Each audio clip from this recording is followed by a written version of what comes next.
All right, so if you weren't here yesterday, okay, I want you guys to pay attention to people that are talking about their role within this feudal society.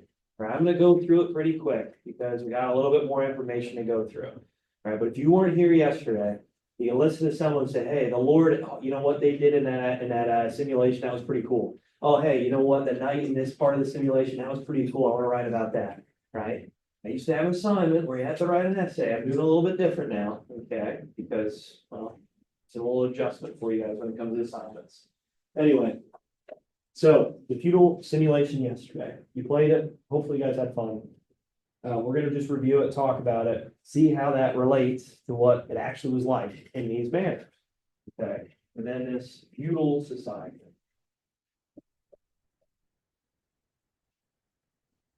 Oh, Friday,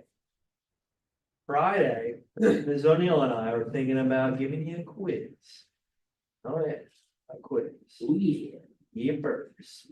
So this See, quiz, make sure you're listening. yep, this quiz will be a Google form. I'll have a QR code up front. You scan it and it'll bring you right to the form. You'll take it, good to go.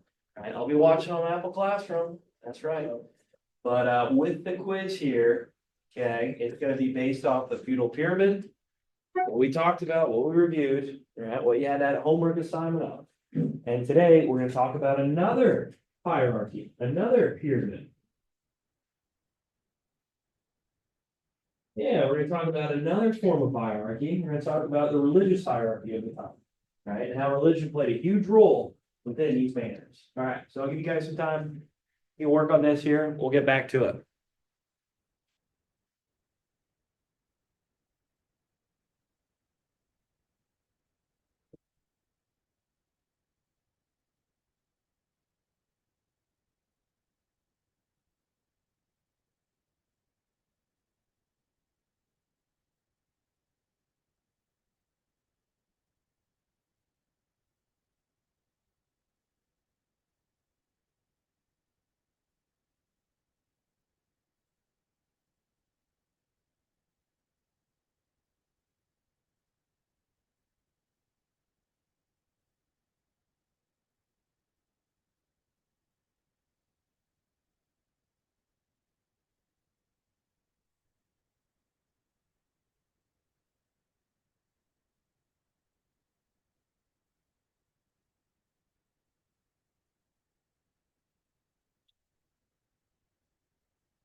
What's up, Bergie? Huh? I graded them already on Friday, so I came around and checked them. Ms. O'Neill had one side of the room, I had the other. Remember that? Oh, yeah. Yeah, so don't worry, you're good there. Yep. All right, guys, so let's get to this here, the feudal simulation. So yesterday, we simulated this feudal society, right? Obviously, at the very top of the pyramid, you have who? Right now. Who's at the very top of the feudal pyramid? Who is it? Avery got King or Queen. Yesterday, who was it? Queen O'Neill, right? Oh, she was nice to some of you. Maybe not so much to all of you. I don't know. Who knows? Anyway, what's that? Not to you, not to Alyssa. Oh, okay, yeah, she wasn't very nice. Anyway, when it comes to Queen O'Neill, right, she appointed, right? Who is below the queen, the king? Who's right below the king and queen? What role is that? Brody? The barons. The barons were the lords, right? So she appointed, right, a what to you lords? What did she appoint to you? What was the term? The arrows on the side of the pyramid. You guys remember seeing the arrows on the side of the pyramid? What does she appoint? What does she give the lords, the barons? What did she give? Jacob? A fief, good job. A lay-in, right? So within each row, what did you guys have then? What was that? So these lords are in charge of what? They're the ruler of Not the whole kingdom, but a section of it. What's that section called? Area. Woo, yes, good job, you guys are on a roll, good, so the manors, good. So in every row that we simulated, you're in a manor, good. All right, now is a thief, so in return, the lords, the barons, okay? What did they have to give in return to the king, queen? Avery. Correct. Pride, did you say? Like a loyalty, okay, what was that term called though? What was that term, Julia? Yeah, it's a fealty, good job, good, this is a So this is loyalty. what your manor may have looked like. Yeah, look at that. It will later turn to a castle, which we'll talk about for protection, correct? This is what manors look like at the time. See the little houses, some water. Looks good. Okay. All right, so when it comes to feudalism, the Sure. social political system, this was sought out for protection, right? Again, at the end of the Roman Empire, the fall of it, these kingdoms needed protection. So these lords, again, all right, what would they give to the who? Who's right below the lords, the barons? Harry? Nice. The knights, good job. And what would they appoint to them? What would they appoint? What was that arrow again? What was that? What did they give them? Pacheco, you said it earlier? A fief, land, right? Correct, good. So with these knights, they're given land. And in return, like we just talked about with the lords to the king, right? What would they give the lords in return? What was it? Julia said it earlier. What was it, Brody? Protection or fealty? Protection, fealty, responsibility, protection, loyalty. Good job. Awesome. All right, so with the knight, they are protector of the kingdom. They're the protector of each and every single manor. Yesterday, you knights, oh my gosh, okay, yesterday, you knights. You guys competing against one another, right?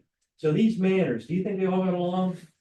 No, right? In a case, this was kind of like a rivalry between each manor, each lord. It's like, you know what, I'm gonna be the most loyal lord, loyal baron to the queen. I'm gonna do everything I can to make sure that that queen is happy.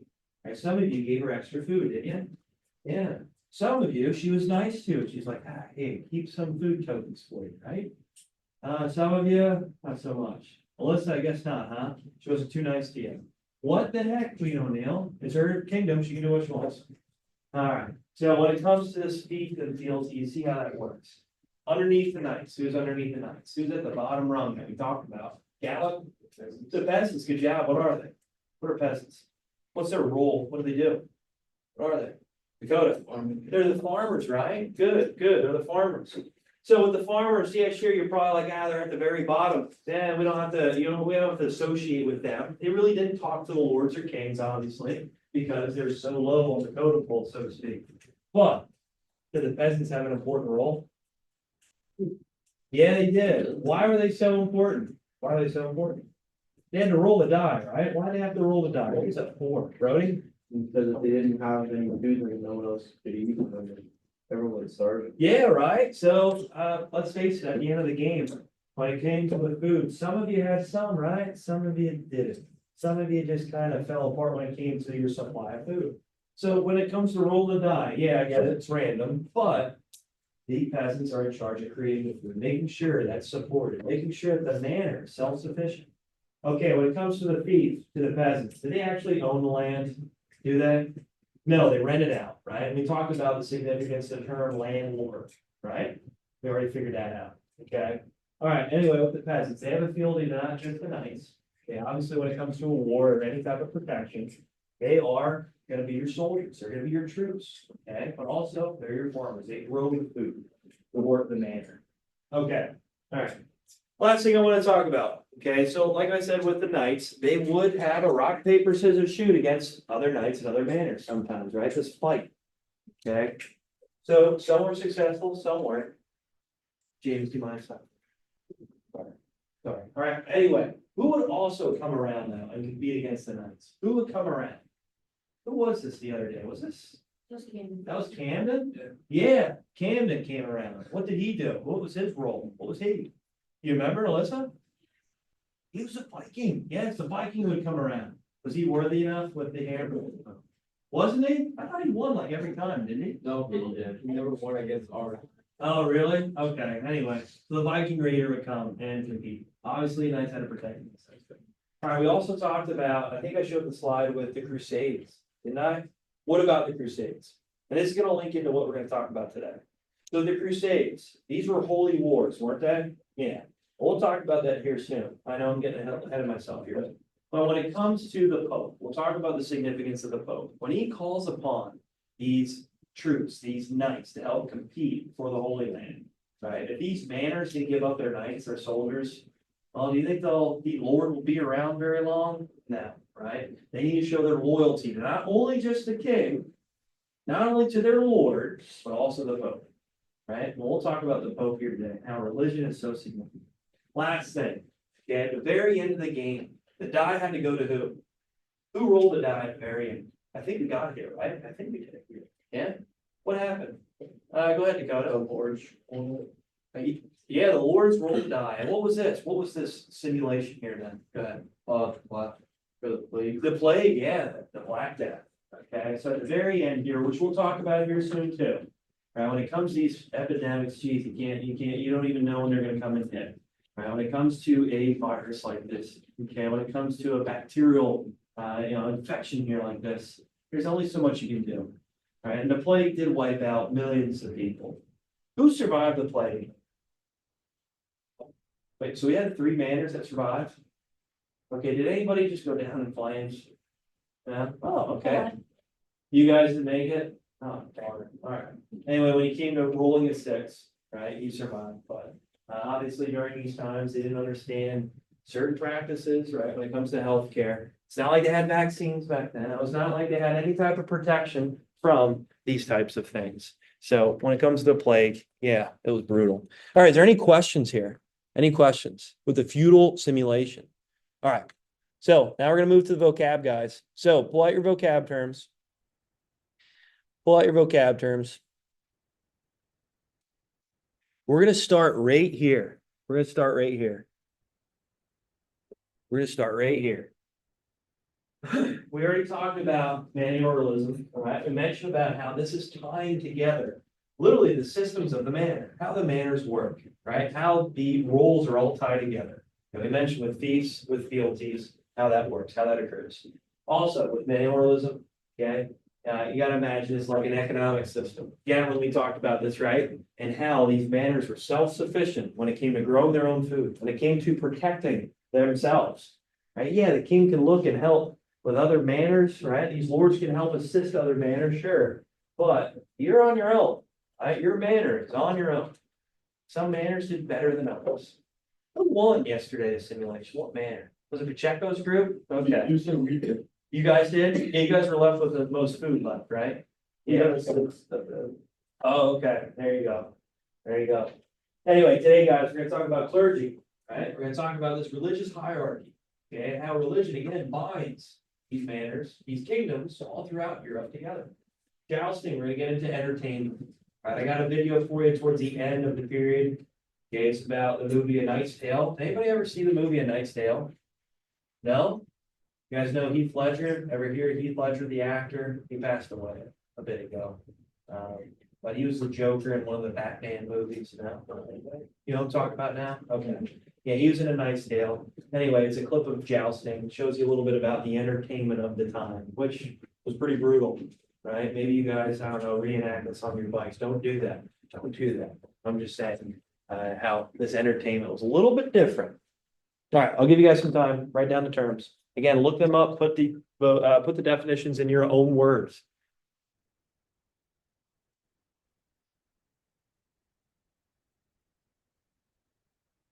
Court gestures? Oh my gosh. What? We have a few of them in here, huh? Comedians? No?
All right, guys, let's start off here with the clergy. All right, what is the clergy? What does that mean? What does that mean? What do you guys write down? What did you see here online as you're looking up this term? Clergy, what is it? Is it? Avery's out of hand? No? Okay. What's the clergy? No one get this one yet? What? It's first, you know. Brody, thank you.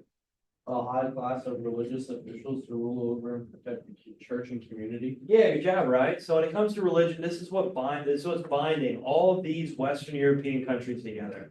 Right, at the time of the Middle Ages, okay, the high priority is religion. And we'll talk about that again with the Crusades. Real quick, guys, we're gonna review another pyramid, another hierarchy, right? And how and where these roles, these statuses fall in, right? Where they fall within this hierarchy. Again, Catholicism, okay, this was literally paramount, right? All these kingdoms embraced it and actually tied these kingdoms together. So it's important to know, it's important to talk about. We'll talk about the entertainment here soon. All right, so as we're looking at the hierarchy, what I recommend, guys, another pyramid. Yes, you got it. This time with 5 spaces, right? The other one with the feudal pyramid, I had 4, okay, when it came to the feudal pyramid. Now we're gonna look at the clergy here, the hierarchy within religion. All right, so when you're talking about Catholicism, when you're talking about religion here, they go by a set of rules, and just like the feudal pyramid was shown. Anyway, like I mentioned, when it comes to medieval Europe, Christianity, Catholicism, religion was a high priority. All these kingdoms, that map I showed you, I think it's the second slide, right? All these kingdoms had a one unifying factor, and that is, again, religion. All right, at the very top, you got the Pope. The Pope, all right? The Pope is the political, religious leader of Catholicism, of the church, of the Catholic Church within Rome, right? This is where it's centralized, this is where it's focused. We'll talk about it down the line. There'll eventually be a schism, right? A separation, a break apart. Well, there'll be 2 popes technically, right? But we'll talk about it here just now with this hierarchy. So anyway, the Pope's at the very top. So guys, make sure you can draw out another pyramid, right? Or you can utilize whatever application you want, either Canva, if you want to use Cami, whatever you want to do. Just make sure you know this because on Friday, you're gonna get quizzed on another pyramid here, another hierarchy.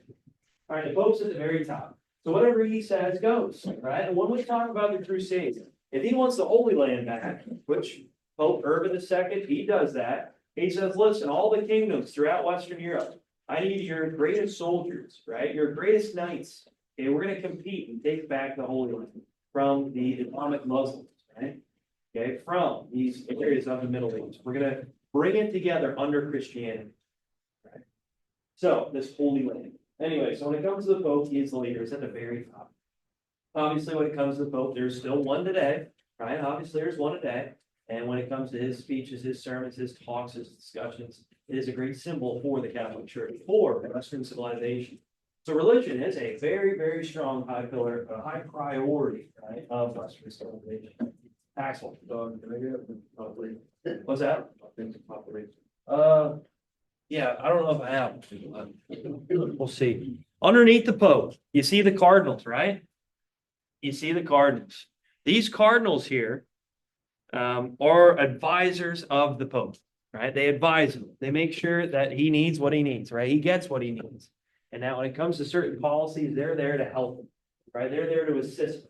So in other words, they assist the Pope.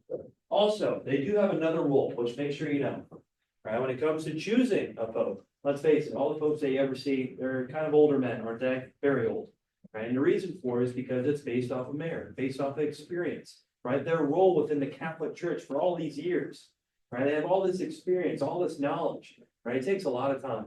Anyway, these cardinals, they appoint the next Pope. So let's say the Pope dies, right? They are the ones in charge of appointing and choosing the next one in line, the next leader, the next Pope of the Catholic Church.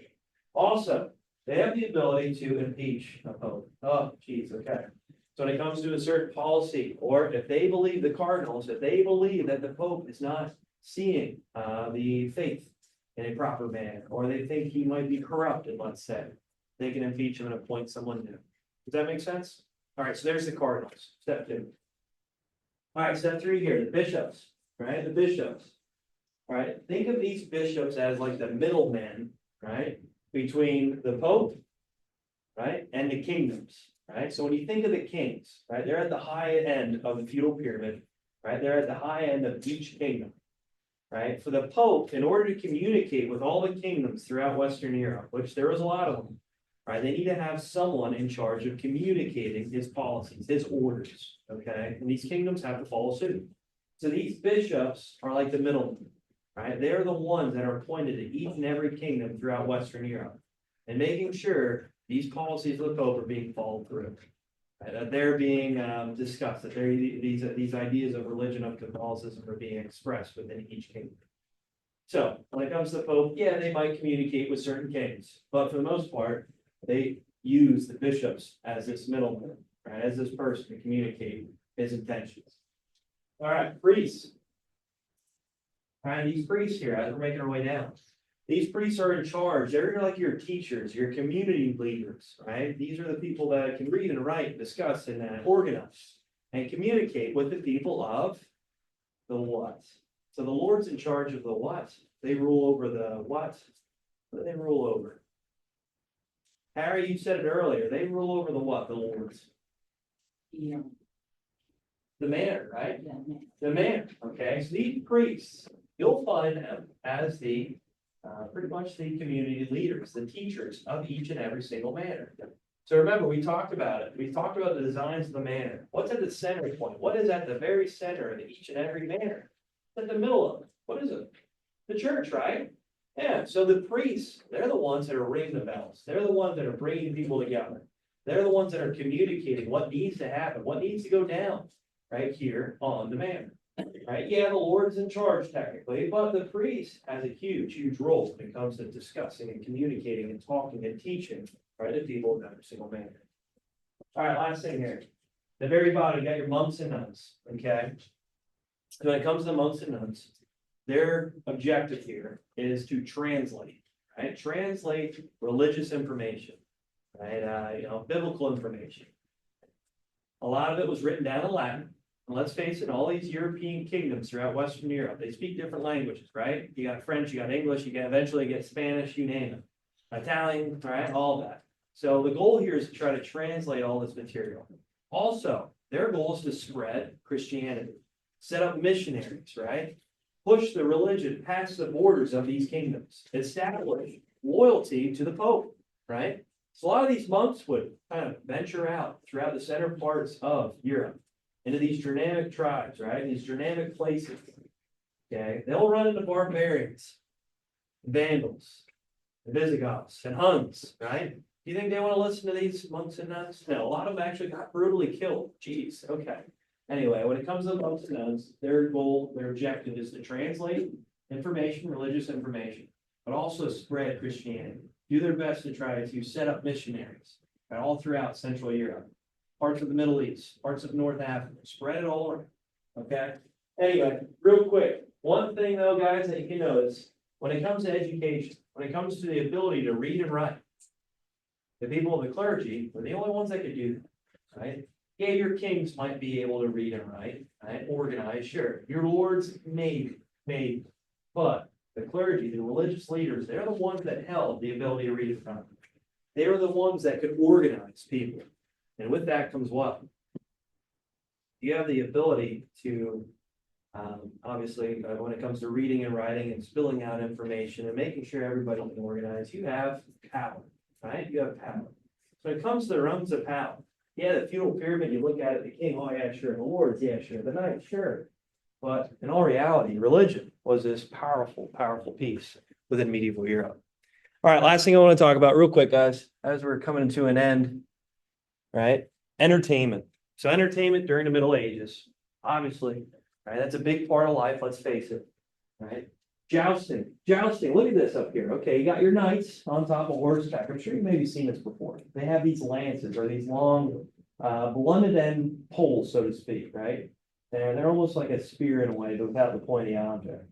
Anyway, they gather together, these lords. A lot of times they have a tournament, okay? They have a tournament to see who has the best lancer.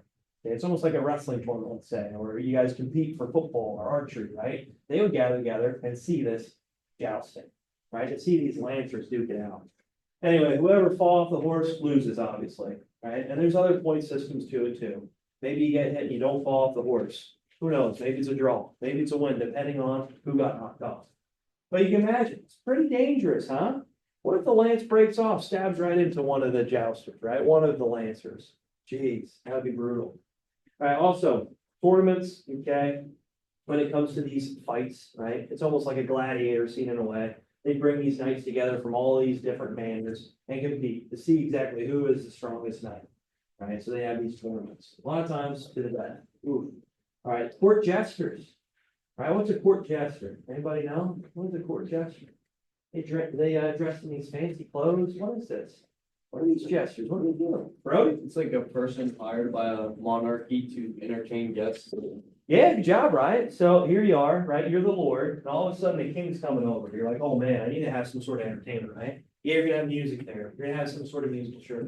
But also you're gonna have a comedian. That's what these court jesters were. They're comedians. They're the ones that are trying to bring some sort of laughter, some sort of jokes, some sort of sarcasm, satire to the mix. When it comes to making fun of the king, you gotta be careful though, right?